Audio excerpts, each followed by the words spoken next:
thank you very much. It's an honor to have President Zelensky of Ukraine. And we've been working very hard, very close. So we've actually known each other for a long time. We've been dealing with each other for a long time and very well. We had a little negotiation spat, but that worked out great. I think for both countries, I think for the world, actually, beyond both countries. And we have something that is a very fair deal. And we look forward to getting in and digging and working and getting some of the rare earth. But it means we're going to be inside, and it's a big commitment from the United States, and we appreciate working with you very much.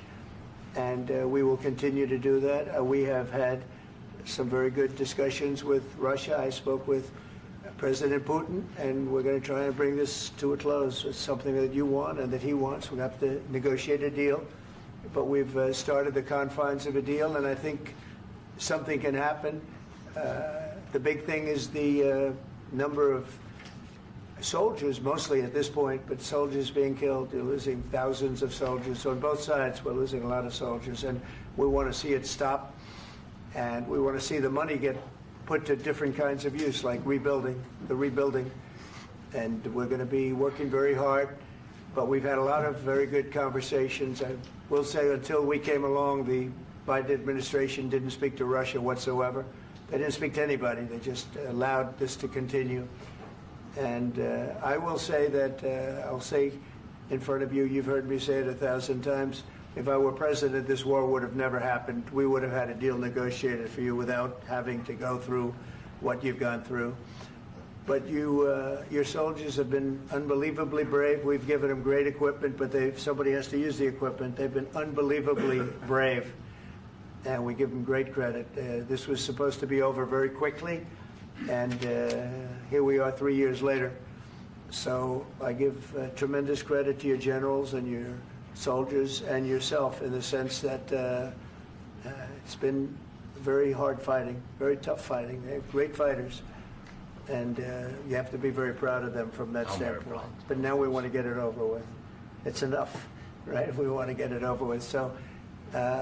It's an honor to have you here. Thank you very much for coming. We're going to sign the agreement at the conference in the East Room in a little while, right after lunch. And we'll be having lunch together. We're also discussing some other things. And we appreciate everybody being here. It's somewhat of an exciting moment, but the really exciting moment is when we when they stop the shooting and we end up with a deal. And I think we're fairly close to getting that. And an honor to have you, and please, I'd like to say something. No, thank you so much, Mr. President. Thank you for the invitation. And really, I hope that this first document, will be first step to real security guarantees for Ukraine, our people, our children. I really count on it. And of course, we count that America will not stop support. Really, for us, it's very important to support and to continue it. I want to discuss it with details further during our conversation, and of course the infrastructure or security guarantees, because for today I understand what Europe is ready to do, and of course I want to discuss with you what United States will be ready to do. And I really count on your strong position to stop Putin, and you said that enough with the war. I think that is very important, Ben, to say these words to Putin at the very beginning of war, because he is a killer and terrorist. But I hope that together we can stop him. But for us, it's very important to, to save our country, our values, our freedom and democracy, and of course, no compromises with the killer about our territories. But it will be later. And of course, what I wanted, we spoke about it by phone with you, about the drones production. We have very good drones production. I think the best one in the world for today because of the war. Yes, and of course, we need very much the air defense. You have the best air defense in the world, and really you helped us under attacks of Russians. And I want to speak how we can exchange the licenses. We're open to share the licenses of all our drones with you, of course, with the United States. And we need licenses for quick production of air defense. Even after the war, we need our nation to be calm, that we are secure. So that's why we need this air shield. And of course, about this I want to speak about the contingents. I think that France and UK already spoke to you, and we know that Europe is ready, but without the United States, they will not be ready to be as strong as we need. And the last point, last not least, about exchange, about our people and children. And you know that these crazy Russians, that they stolen 20,000 of children, Ukrainian children. They changed their names, they changed their families, relatives, and now they're in Russia. We want to bring them back, and really, it's a big dream, task, and goal for me, and our warriors. By the way, Mr. President, we released more than 4,000 warriors from Russian prison, but there are thousands more in the prison. I wanted to share with you some images. How it's, just can I now? Yeah, please. Some minute, 1 minute, 1 minute. Just you to understand in what circumstances, in what situation they are, and what the attitude of Russia to our prisoners. That guys, just you before and after. And you see before and after, just you to understand. Now thousands of such guys, ladies and men, there, and that, so they don't eat, they beat them, and they, they do a lot of, bad things. So out of, even during the war, there are rules. Everybody knows there are rules during the war. So these guys, they don't have any rules. You see that 50, 60 kilograms left, and a lot of such things. And I didn't want to show you what the changes with images of children, because I will just share with you. And I mean, it's looking tragic. Yeah, that's tough stuff. Yeah, I wanted very much to give you, and you see. Yeah. This is pastor, by the way. They stolen pastors, because it's not Russian church. They stolen pastors and moved pastors to the prison. At the end of last year, we brought 3 pastors, and we could exchange them. And this is pastor, you see. Yeah, that's tough. Yeah. So I mean, this I wanted to show you, and this. So thank you very much. We want to get that ended, right? Yeah. Of course, we And want. I think we will. And We have to, of course. do you have any questions, please? Thank you, Mr. President. With the, how much money is the U.S. going to put into the fund that is being created today, and how does this provide long-term security for Ukraine? Well, we don't know exactly how much, because we're going to be putting some money in a fund that we're going to get from the raw earth that we're going to be taking and sharing in terms of revenue. So it's going to be a lot of money will be made from the sale and from the use of raw earth. And as you know, our country doesn't have much raw earth. We have a lot of oil and gas, but we don't have a lot of the raw earth. And what we do have is protected by the environmentalists, but that can be unprotected. But still, it's not very much.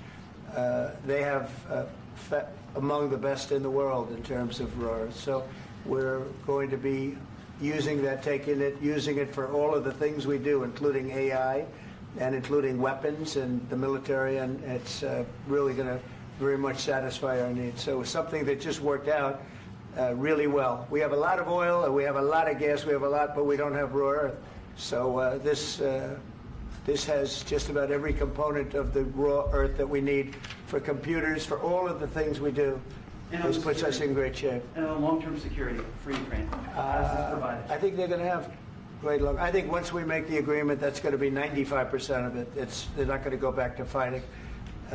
I've spoken with President Putin, and I feel very strong. I've known him for a long time, and I feel very strongly that they're very serious about it, and we'll make a deal. And when the deal is made, I don't think we talk about security. Everyone's talking about the other day. All they talked about was security. I said, let me make the deal first. I have to make the deal first. I don't worry about security right now. We have to have a deal, because right now, last week, 2,000 soldiers died on both sides. 2,000. And they're losing 1,000, 2,000, 3,000 a week. So as we sit here and we talk, people are getting shot and dying on the battlefield. And, they're not American soldiers, but they're Russian soldiers and they're Ukrainian soldiers, and we want to be able to stop it. And we want to be able also to spend money on other things. We don't want to, this is a tremendous amount of money. And what the Biden administration did was terrible. They were giving money, but he had no security on the money. Europe, as you know, gave much less money, but they had security. It was in the form of a loan.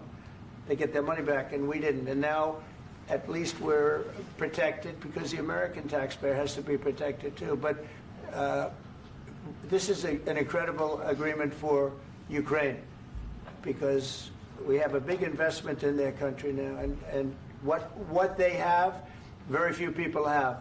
And we're able to really go forward with very, very high-tech things and many other things, including weaponry that we're going to use in many locations, but that we need for our country. Mr. President, this allows us to do this.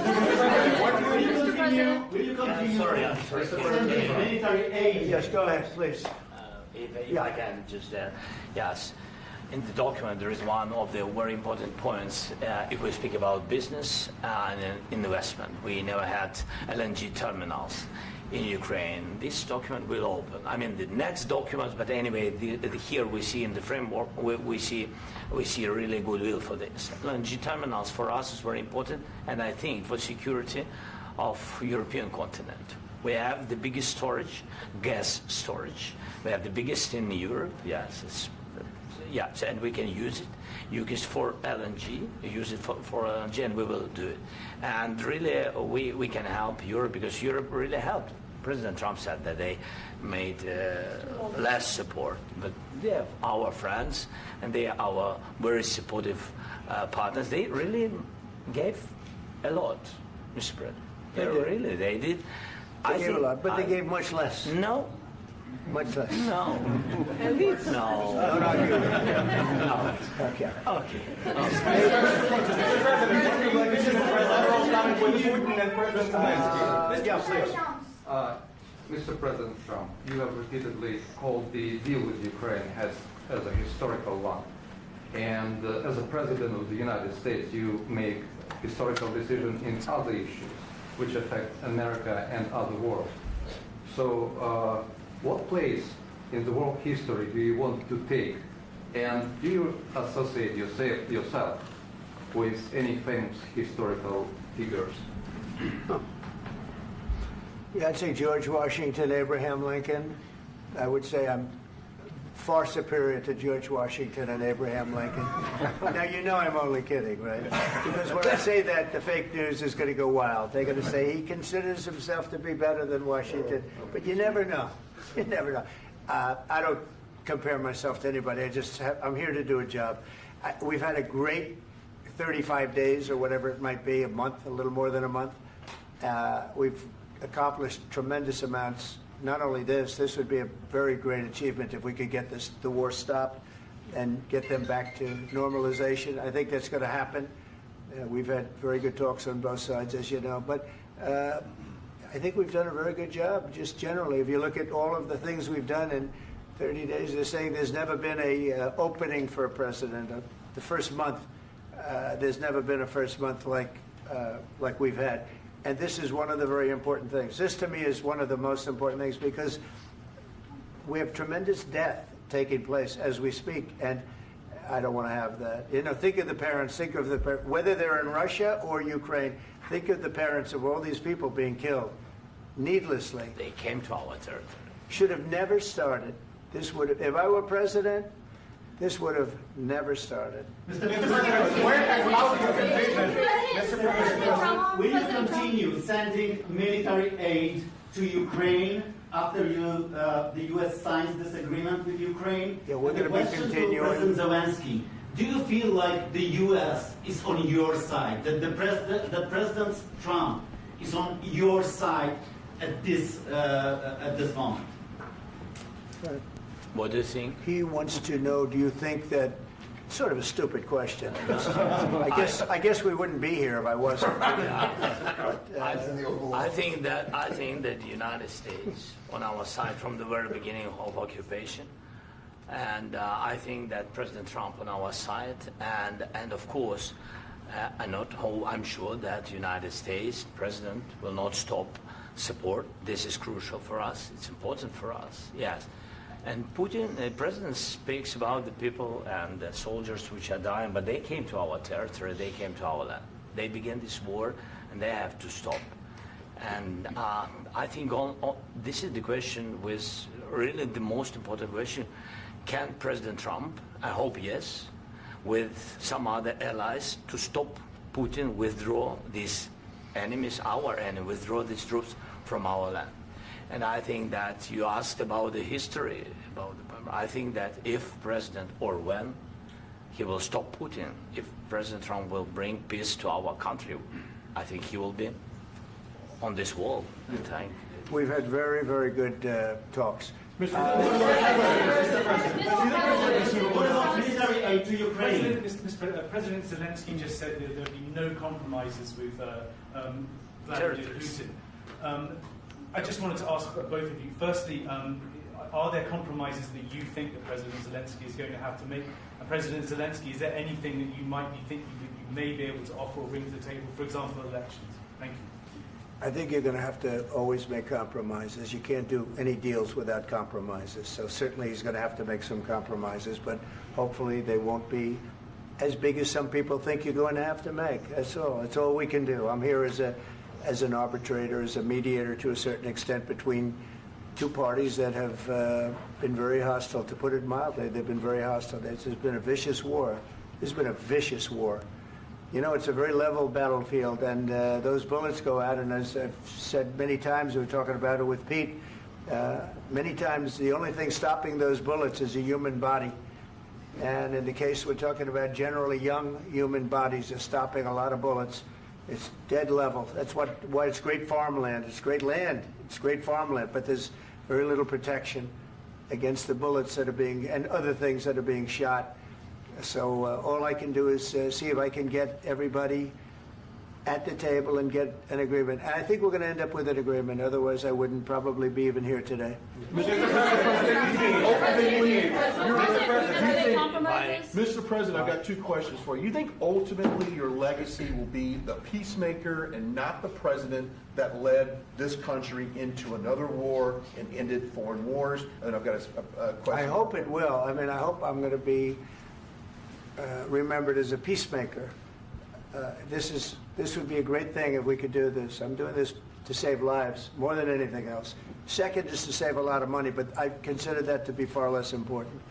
So I hope I'm going to, thank you, Brian, for that question. It was a nice question. I hope I'll be known and recognized as a peacemaker. This would be a great thing to solve. This is a very dangerous situation. You know, this could lead to a third world war. This was headed in the wrong direction. If this election were lost, if we didn't win this election, and we won it by a lot, that was a mandate. We won every swing state. We won the popular vote by millions and millions of votes. We won everything. The districts, you look at the areas of red, take a look at a map. This was a big mandate, and this was one of the things. I said, we're going to get this thing settled. If we didn't win, I think this could have very well ended up in a third world war, and that would not have been a good situation. What was your second question? And my second question for President Zelensky, why don't you wear a suit?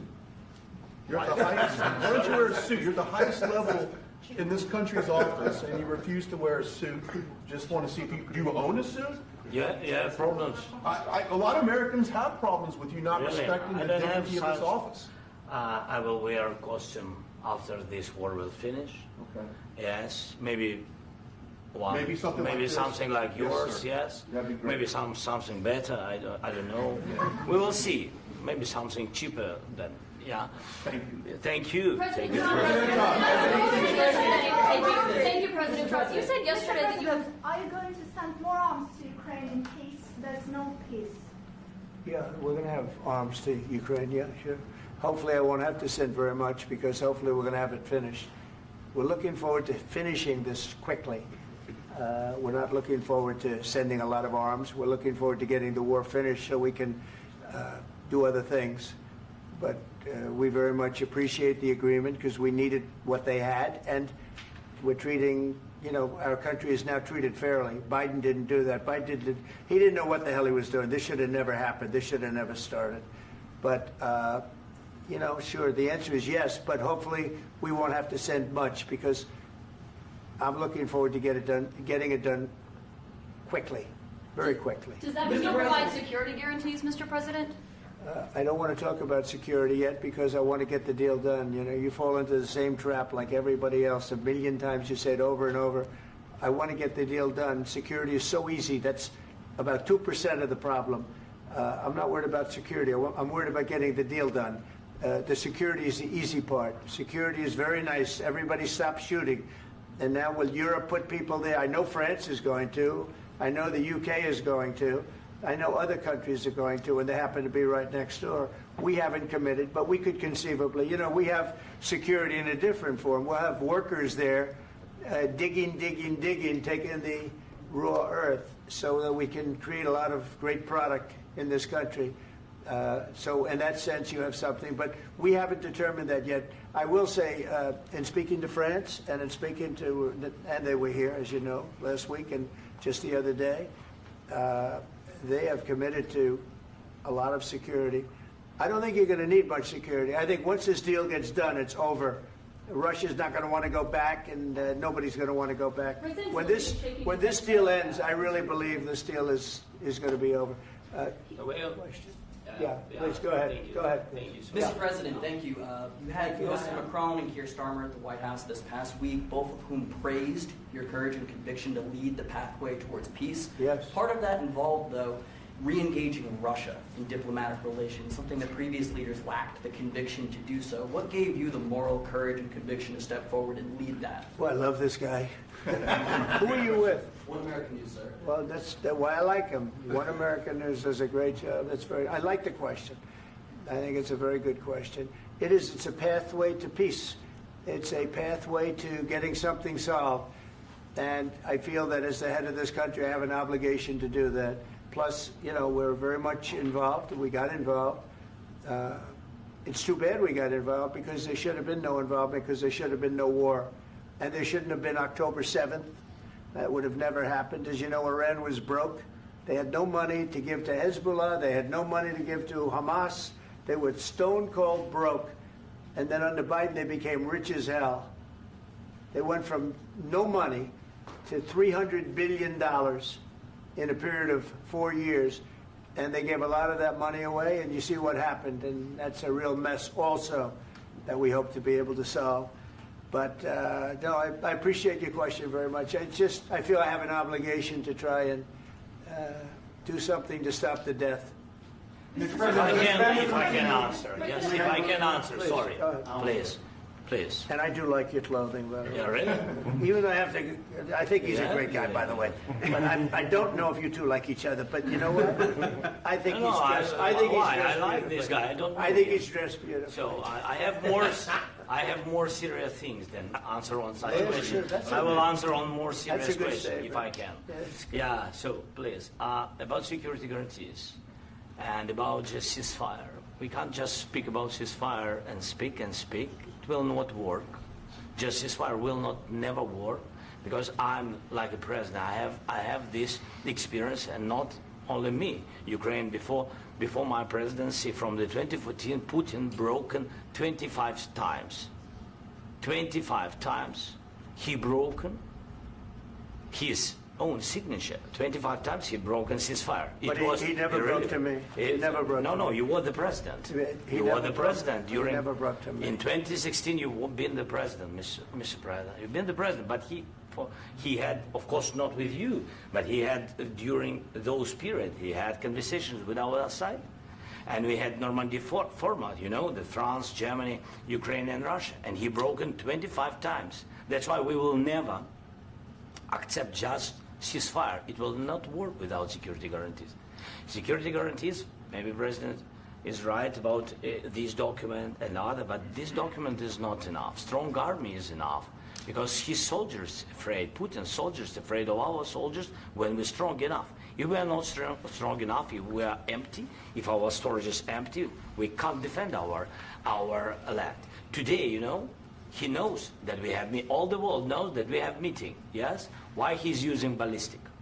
Putin today using ballistic on our hospitals, schools, and etc. Ballistic. So he knows that we are here and that President Trump is really have goodwill to stop this war. And you hear now the president. So why he's using? So he doesn't want to stop. He doesn't want. But I hope that we will do it. Really, we'll do it. Security. When we speak about security guarantees, when the Europeans are ready for contingents, they need USA backstop.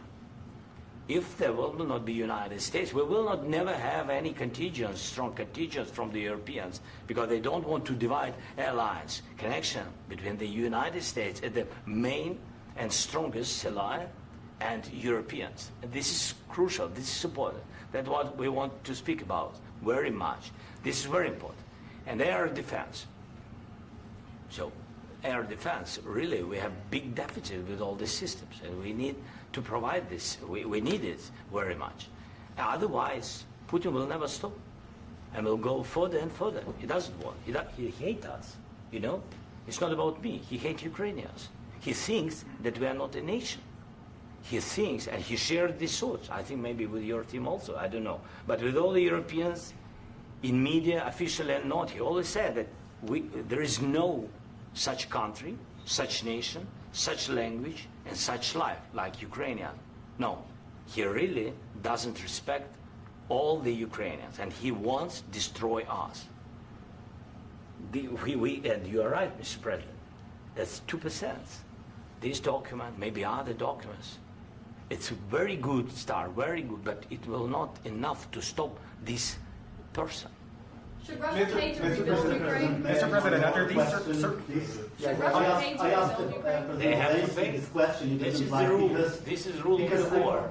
This is the rule of the war. During all the centuries, all the history, this is the rule of the war. Who began, those pay. This is the rule. Putin began this war. He has to pay all money for innovation. He has to pay. Of course, some Russian assets, what we have in Europe, about 300 billion, we can use them. We can use for innovation and buy military support from the United States also. We can do it, but it's not enough. It's not enough. President, under these circumstances, do you envision a trilateral summit with Putin and President Zelensky? Wait 1 second. I asked this question that you didn't like because I wanted to know if you want to position yourself in the middle between Russia and Yes. Ukraine, or on the Ukraine side. No, I'm in the middle. I want to solve this thing. I'm for both. I want to get it solved. And it's wonderful to speak badly about somebody else, but I want to get it solved. If we can solve it, great. If we can't solve it, they're going to have to fight it out, and who knows what's going to happen. But I want to see it get solved. May I follow up? One more question about U.S. troops in Europe. After Russian invasion of Ukraine, your predecessor sent additional troops to Eastern Europe, including Poland, my country. Yeah. Are you committed to keeping these troops on the eastern flank of NATO in the future? I'm very committed to Poland. I think Poland has really stepped up and done a great job for NATO. As you know, they paid more than they had to. They are one of the finest groups of people I've ever known. I'm very committed to Poland. What about Baltics? Poland's in a tough neighborhood, you know. What about the Baltics? The Baltics, they got a lot of, it's a tough neighborhood too. But we're committed. We're going to be very committed, and we're committed to NATO. But NATO has to step up, and the Europeans have to step up more than they have. And I want to see them equalize, because they are in for far less than we're in. And they should be at least equal. You understand that? Why is the United States, we have an ocean in between. Why is the United States in for so much more money and other things as Europe? With that being said, and as you said, they've also been obviously very helpful. But we have put in far more than they have. And I think they should equalize. Mr. President, Please, go ahead. Ask you about the agreement again today. What changed between the first time that Secretary Bessent gave President Zelensky the agreement and today for the signing? We made a deal. So What was the I'm just, deciding factor? I'm a business person. We made a deal. That's what changed. A lot of the minerals- I didn't think we were going to make a deal. And We ended up making the deal, so that changed. Mr. President, what and how do you envision a trilateral summit with President Zelensky and Putin? I don't know, but well, they don't like each other, I can tell you that. They do not like each other. This is not a love match, and it's unfortunate. That's why you're in this situation. The United States should not have allowed this to happen, okay? The United States, run by a man that didn't know much, I'm going to be very nice, run by an incompetent person, very incompetent person, should never have allowed this to happen. I've stopped wars. I've stopped many wars. My people will tell you, I stopped wars that nobody ever heard about. I stopped wars before they ever started. You can look at some of, I could give you a lot of nations that would tell you right now they were probably going to war. I could tell you right now there's a nation thinking about going to war on something that nobody in this room has ever even heard about. Two smaller nations, but big, still big. And I think I've stopped it. But this should have never happened. Mr. President, sorry, just a second. About any negotiations. First of all, I want really to tell you, and I think that everybody understands that Ukraine, more than Ukrainians, nobody wants to stop this war. But at the future, any negotiations, it's understandable that two sides of the war, not Russia and the United States, because this is not the war between Russia and the United States. This is war of Russia against Ukraine and Ukrainian people. So these two sides will be at the anyway will be at the negotiation table. Then of course United States, like the strongest partner of the Ukraine, and of course Europe. I think Europe is very important. I want to speak about it with the President. Yes, Europe is very important for us because we really defend Europe for today. All Europeans really recognize that we are defending the line and they have real life and our people are dying. That's why they helped us. And also it's about the NATO. Yes, between, like the President said, you have big, nice ocean. Yes, between us. But if we will not stay, Russia will go further to Baltics and to Poland, by the way. But first to the Baltics. It's understandable for them because they've been in the USSR. You know, they've been one of the republics of the USSR, and Putin wants to bring them back to his empire. It's a fact. And when he will go there, if we will not stay, you will fight. Your American soldiers, it doesn't matter, do you have ocean or not, your soldiers will fight. Mr. President, would you be willing to visit Ukraine, maybe Kyiv or Odessa, which is known to be at the Riviera or Black Sea? It was my question. I'm sorry. I don't want to talk about Odessa now. Let's not talk about Odessa. I want to talk about making a deal, getting peace. We don't have to talk about Odessa, but a lot of cities have been destroyed. A lot of cities that are not recognizable. There's not a building standing. No. And a lot of things have Mr. President, you have to come and to look. No. We have very good cities. Yes, a lot of things been destroyed, but mostly cities alive, and people work, and children go to school. Sometimes it's very difficult. Sometimes closer to front line, children have to go to underground schools or online. But we live. Ukraine is fighting, and Ukraine lives. This is very important. And maybe it's Putin is sharing this information that he destroyed us. No, he lost 700,000 people, 700,000 soldiers. He lost everything. Yes. So. Mr. President, more. I mentioned Please go ahead. When did you last speak with President Putin, and what did he say that? A couple of days ago. And what did he tell you that gave you the assurance that he wanted peace? Well, that's what I do. My whole life is deals. I know pretty good. And I've known him for a long time. I've dealt with him for a long time. He had to suffer through the Russia hoax. You know, Russia was a hoax. It was all Biden. It was nothing to do with him. So he had to suffer through that, and he was able to do that. I think that he wants to make a deal, and he'd like to see it end. That's all I do. That's what I do. My whole life, that's what I do is make deals. And I'm in the middle of a mess because this is a real mess. It's a very dangerous one. If this doesn't get solved now, it's not going to get solved for a long time. So I hope we're going to get it solved. In the back, please. Thank you, Mr. President. Prime Minister Starmer claimed repeatedly that his government believes in free speech and was not engaged in censorship. But his country's government arrests people for memes and thought crimes, and even more worrisome is pressuring American companies to censor Americans on his behalf. How can he be a reliable, trustworthy partner when he says things that are demonstrably false on such an important topic? Well, we actually spoke to him about that yesterday, and we thought they took it very, very much too far. JD was very strong on it. So was I. So was Marco. And we've been speaking to him about it. Marco, would you like to say something about that? Yeah, we have concerns, obviously, with the conduct of those, particularly as it impacts Americans. And there's real concern that American speech, which is online, could fall into the hands of British or any country's jurisdiction. And so this is a point the Vice President made at Munich, and I think it's a very compelling one, that what unites us with Europe, as much as anything else, is these shared values, and one of them being free speech. And so if Americans are threatened by it, we're going to need to take action in that regard. Mr. President.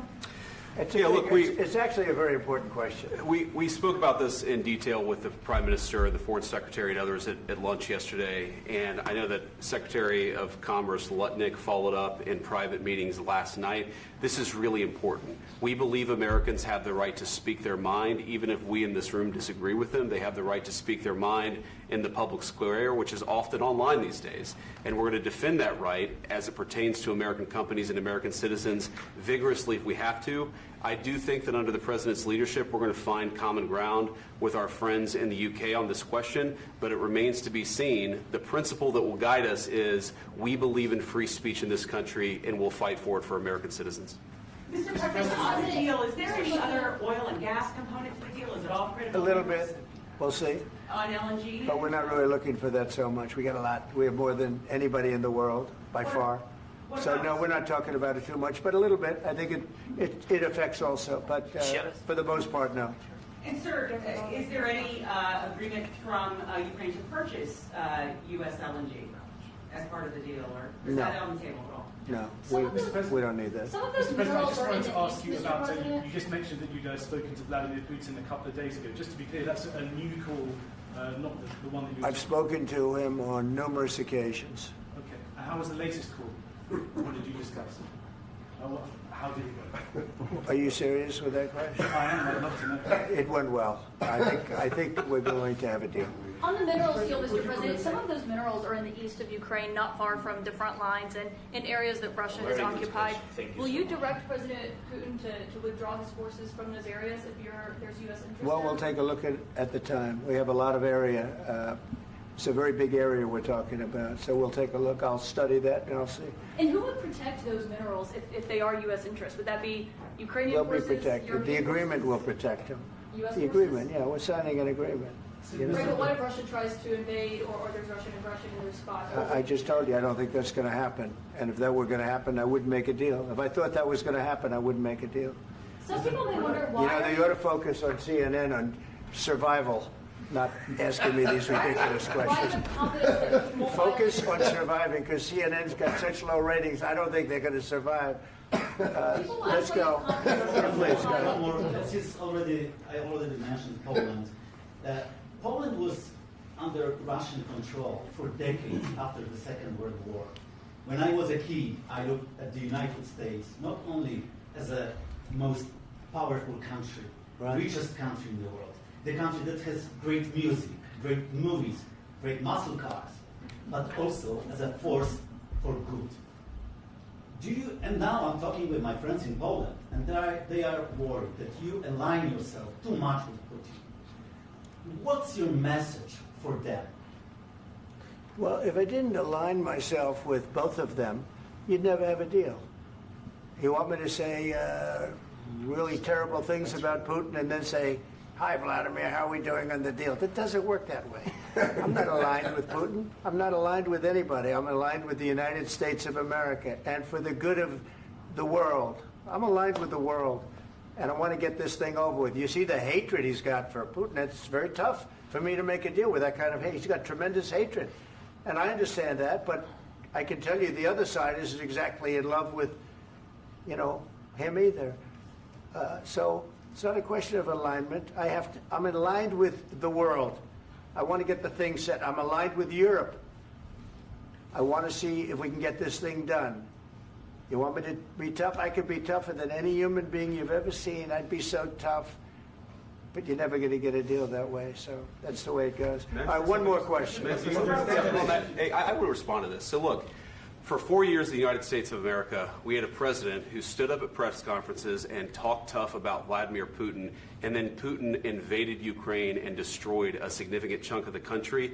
The path to peace and the path to prosperity is maybe engaging in diplomacy. We tried the pathway of Joe Biden of thumping our chest and pretending that the President of the United States' words mattered more than the President of the United States' actions. What makes America a good country is America engaging in diplomacy. That's what President Trump is doing. Can I ask you? Sure. Yeah? Yeah. Okay. So he occupied our parts, big parts of Ukraine, part of East and Crimea. So he occupied it on 2014. So during a lot of years, so I'm not speaking about just Biden, but those time was Obama, then President Obama, then President Trump, then President Biden, now President Trump, and God bless, now President Trump will stop him. But during 2014, nobody stopped him. He just occupied and took. He killed people. You know what the contact line? 2015. 2014 and 2014. 2014. Yeah. So I was not here. Yeah, but that's exactly right. Yes, but during 2014 till 2022, yeah, the situation the same. The people are been dying on the contact line. Nobody stopped him. You know that we had conversations with him, a lot of conversation, my bilateral conversation, and we signed with him, me, like a new president. In 2019, I signed with him the deal. I signed with him, Macron and Merkel, we signed ceasefire. Ceasefire. All of them told me that he will never go. We signed with him with gas contract. Gas contract. Yes, but after that, he broken this ceasefire. He killed our people and he didn't exchange prisoners. We signed the exchange of prisoners, but he didn't do it. What kind of diplomacy, JD, you are speaking about? What do you mean? I'm talking about the kind of diplomacy that's going to end the destruction of your country. Yes, but if you Mr. President, with respect, I think it's disrespectful for you to come into the Oval Office and try to litigate this in front of the American media. Right now, you guys are going around and forcing conscripts to the front lines because you have manpower problems. You should be thanking the President for trying to bring an end to this conflict. Have you ever been to Ukraine that you say what problems we have? I have been to. Count once. I've actually watched and seen the stories, and I know what happens is you bring them on a propaganda tour, Mr. President. Do you disagree that you've had problems bringing people into your military? And do you think that it's respectful to come to the Oval Office of the United States of America and attack the administration that is trying to prevent the destruction of your country?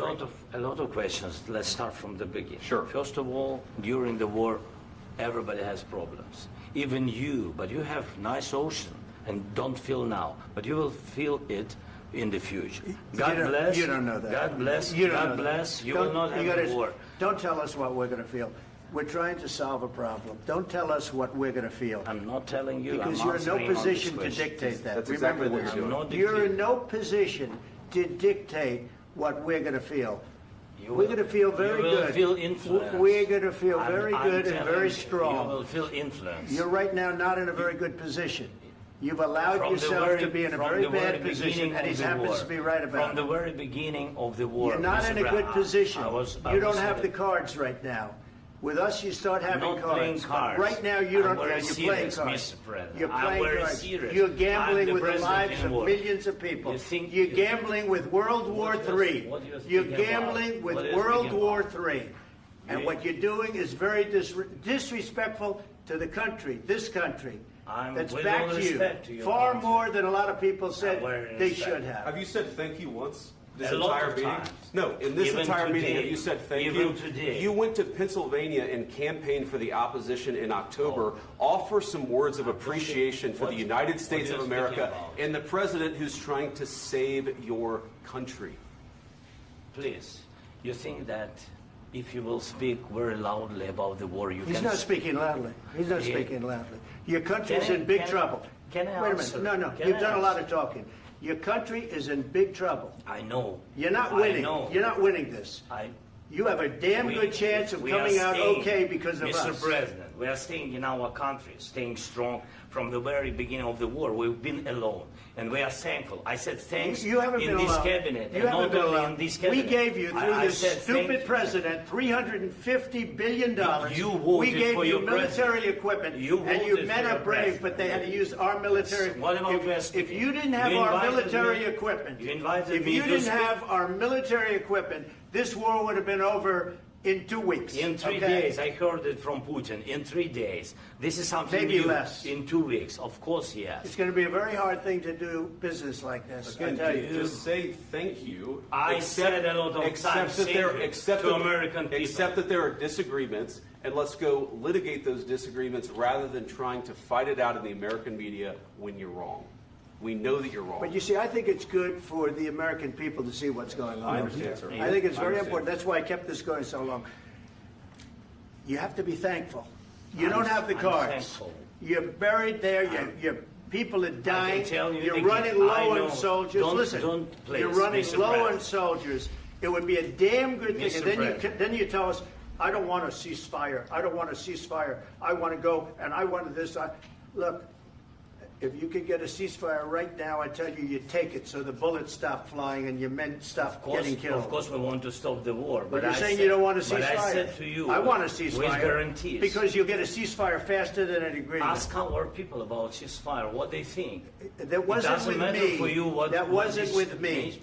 It That was wasn't with you. a guy named Biden, who was not a smart person. This That is was your, with, this that was is with your Obama. president. It was your president. Excuse me. That was with Obama, who gave you sheets, and I gave you javelins. Yes. I gave you the javelins to take out all those tanks. Obama gave you sheets.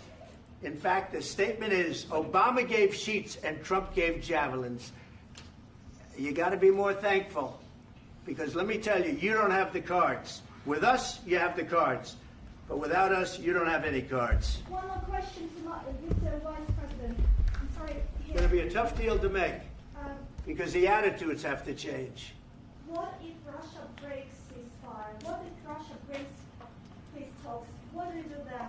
I understand that it's a heated conversation right now. What are you but saying? what She's if asking, what if Putin Russia breaks the breaks ceasefire? What if anything? What if a bomb drops on your head right now? But they have Okay? broken What if they ceasefire broke it? many I don't know. They broke it with Biden because Biden, they didn't respect him. They didn't respect Obama. They respect me. Let me tell you, Putin went through a hell of a lot with me. He went through a phony witch hunt where they used him and Russia. Russia. You ever hear of that deal? That was a phony Hunter Biden, Joe Biden scam. Hillary Clinton, Shifty Adam Schiff. It was a Democrat scam. And he had to go through that. And he did go through it. We didn't end up in a war. And he went through it. He was accused of all that stuff. He had nothing to do with it. It came out of Hunter Biden's bathroom. It came out of Hunter Biden's bedroom. It was disgusting. And then they said, oh, the laptop from hell was made by Russia. The 51 agents. The whole thing was a scam. And he had to put up with that. He was being accused of all that stuff. All I can say is this. He might have broken deals with Obama and Bush, and he might have broken them with Biden. He did, maybe. Maybe he didn't. I don't know what happened. But he didn't break them with me. He wants to make a deal. I don't know if you can make a deal. The problem is I've empowered you to be a tough guy. And I don't think you'd be a tough guy without the United States. And your people are very brave. But you're either going to make a deal or we're out. And if we're out, you'll fight it out. I don't think it's going to be pretty, but you'll fight it out. But you don't have the cards. But once we sign that deal, you're in a much better position. But you're not acting at all thankful. And that's not a nice thing. I'll be honest, that's not a nice thing. All right, I think we've seen enough. What do you think? Huh? This is going to be great television, I will say that. All right. We'll see what we can do about putting it together. Thanks. I need the back of this. We'll see. I don't know. All right, guys, come on. Wait, hey, Guys, come on.